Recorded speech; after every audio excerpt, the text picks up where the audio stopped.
Bonjour. L'étincelle qui a mis le feu aux poudres de ce mouvement, baptisé Blackout 2024, s'est produite lors du Met Gala du 7 mai dernier, où une vidéo TikTok de l'influenceuse Halle Khalil a déclenché une réaction en chaîne. Avec une mimique frisant le mépris de classe, elle répétait ceci. Let them eat cake. Let them eat cake, qu'ils mangent de la brioche. Une phrase qui résonne avec les excès bien aristocratiques de Marie-Antoinette et qui symbolise l'indifférence d'une certaine élite face à la souffrance du monde. L'influenceuse s'en est excusée plus tard, mais le mal était fait.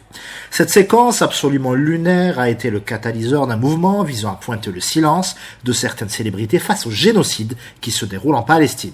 L'objectif affiché, exercer une pression économique et médiatique en bloquant leurs comptes sur les réseaux sociaux.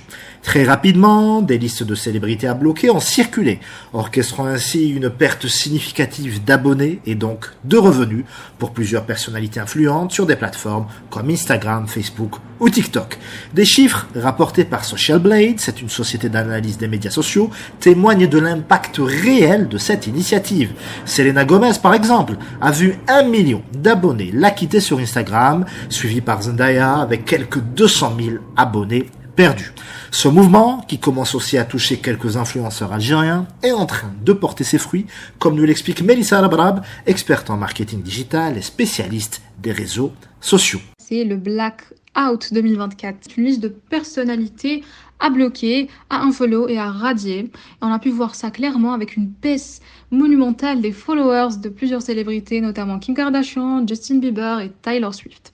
Le blackout est venu suite au Met Gala où une influenceuse nommée Hailey Bailey, c'est une influenceuse américaine, une très connue créatrice de contenu américaine qui s'est prononcée, qui a insinué sur les enfants de Gaza qui est en train de souffrir lors du Met Gala en disant « Let them eat cake ». Elle a repris la fameuse phrase de Marie-Antoinette.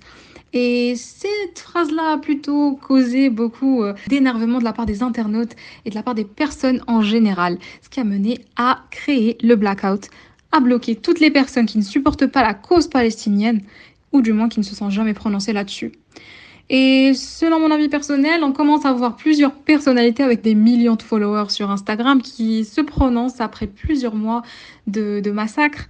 Et je pense que c'est plutôt fait exprès. Ce mouvement s'inscrit dans un contexte de génocide en temps réel et des bombardements de Rafah. À travers ce blocage virtuel, les utilisateurs des réseaux sociaux appellent les célébrités à assumer leurs responsabilités sociales et à utiliser leur influence pour sensibiliser à des enjeux humanitaires cruciaux et surtout urgents. À la semaine prochaine.